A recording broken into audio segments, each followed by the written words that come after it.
Hello friends, હું જ્યોતિ ગજ્જર સુરતથી. આજે હું તમારી સાથે લાડીમાં મળે એવો કાશ્મીરી પુલાવ કેવી રીતે બનાવવો એની રેસીપી શેર કરીશ. શાકભાજીથી ભરપૂર મસાલેદાર આ પુલાવ ખાવામાં એકદમ ટેસ્ટી લાગે અને ઓછી મહેનતે ઓછા ટાઈમમાં બનાવી શકાય. તો ચાલો આજની આ મજેદાર રેસીપી શરૂ કરીએ. પુલાવ બનાવવા માટે મેં અહીં 1 કપ ભરીને પુલાવના ચોખા લીધા. એને એક વાસણમાં લઈને 3 થી 4 વાર પાણી વડે સારી રીતે ધોઈ લઈએ. ચોખા સારી રીતે ધોઈને કોરા કરી લીધા. હમણાં એને આમને આમ સાઈડમાં રાખું છું. પુલાવમાં નાખવા માટે મેં અહીં કેટલાક શાકભાજી કાપી લીધા.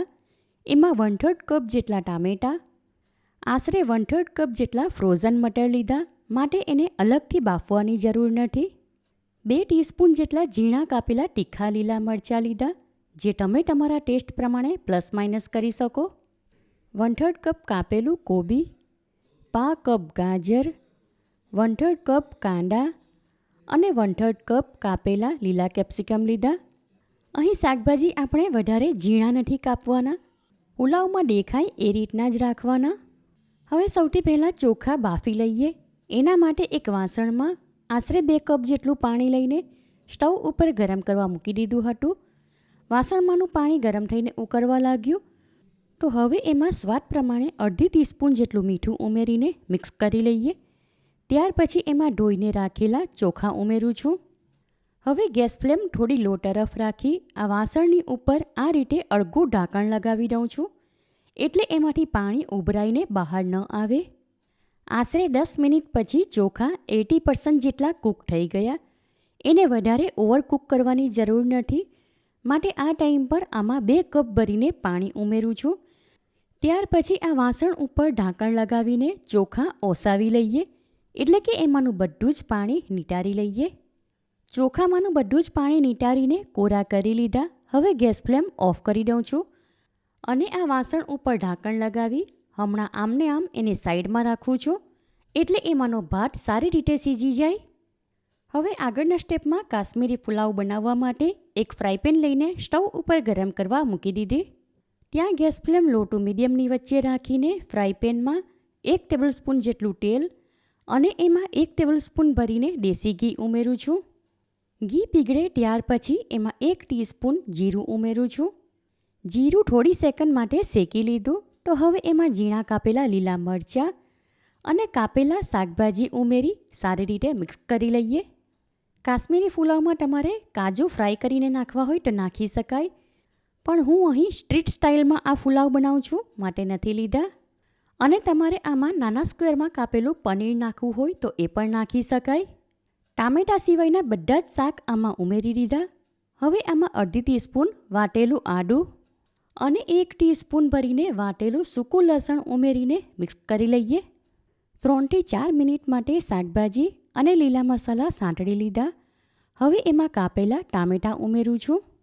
સાથે બેઝિક મસાલામાં 1 ટીસ્પૂન લાલ મરચું, 1 ટીસ્પૂન ભરીને ધાણા જીરું પાવડર અને અડધી ટીસ્પૂન હળદર ઉમેરી મિક્સ કરી લઈએ. સાથે આમાં 2 ટેબલસ્પૂન જેટલી ઝીણી કાપેલી કોથમીર, અડધી ટીસ્પૂન પુલાવનો મસાલો અને 1 ટીસ્પૂનથી ઉપર શેઝવાન ફ્રાઈડ રાઈસ મસાલો ઉમેરીને સારી રીતે મિક્સ કરી લઈએ.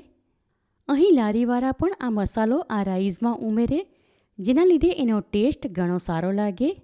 પુલાવનો કલર લાલ ચટક દેખાય એ માટે આમાં 1/4 ચમચી જેટલું કાશ્મીરી લાલ મરચું અને સ્વાદ પ્રમાણે 1 ટીસ્પૂન મીઠું ઉમેરું છું. હવે આમાં અડધો કપ ઘરના જમાવેલા દહીંમાંથી બનાવેલી છાશ અને અડધો કપ પાણી ઉમેરું છું. તમારે આમાં છાશ ન ઉમેરવી હોય તો એના બદલે અડધા લીંબુનો રસ ઉમેરવો. મસાલા ઉમેર્યા એ દરમિયાન ગેસ ફ્લેમ લો તરફ કરી હતી. હવે મીડિયમ તરફ કરીને ફ્રાયપેન ઉપર ઢાંકણ લગાવી દઉં છું, એટલે આમાં શાક હલકા અમસ્તા રંધાઈ જાય. થોડીવાર પછી ફ્રાયપેન ઉપરથી ઢાંકણ હટાવીને એમાં ટમેટો ફેરવી લઈએ. ગેસ ફ્લેમ મીડિયમ તરફ રાખી હતી, એટલે આ શાકમાં જે પાણી ઉમેર્યું હતું એ બળી ગયું. હવે આમાં બાફેલા ચોખા ઉમેરું છું. સાથે આમાં 1 ટેબલસ્પૂન જેટલું બટર અને 2 ટેબલસ્પૂન જેટલી ઝીણી કાપેલી કોથમીર ઉમેરી બાફેલા ચોખા સાથે બધું સારી રીતે મિક્સ કરી લઈએ. હવે થોડીવાર માટે આ રાઈસ ઢાંકીને થવા દઈએ, એટલે બધા જ મસાલાના ફ્લેવર એમાં સારી રીતે આવી જાય. આશરે 4 થી 5 મિનિટ માટે રાઈસ ઢાંકીને થવા દીધા. એટલે એમાં પાણીનો ભાગ હતો એ બળી ગયો અને તમે જોઈ શકો છો એ પહેલાં કરતાં સારી રીતે ખીલી ગયા. રાઈસ મસાલા વડે સારી રીતે કોટ થઈ ગયા એટલે એનો કલર પણ પહેલાં કરતાં બદલાઈ ગયો. પુલાવ તૈયાર છે તો હવે એમાં 2 ટેબલસ્પૂન જેટલી ઝીણી કાપેલી કોથમીર ઉમેરીને ગેસ ફ્લેમ ઓફ કરી દઉં છું. ત્યાર પછી ગરમા ગરમ કાશ્મીરી પુલાવ સર્વ કરીએ. સુપર ટેસ્ટી ગરમા ગરમ કાશ્મીરી પુલાવ રેડી છે. બપોરના ટાઈમ પર ખાવા માટે આવો શાકભાજીથી ભરપૂર ગરમા ગરમ પુલાવ અને સાથે ઠંડી ઠંડી મસાલા છાશ હોય તો બીજી કોઈ આઈટમની જરૂર ન પડે.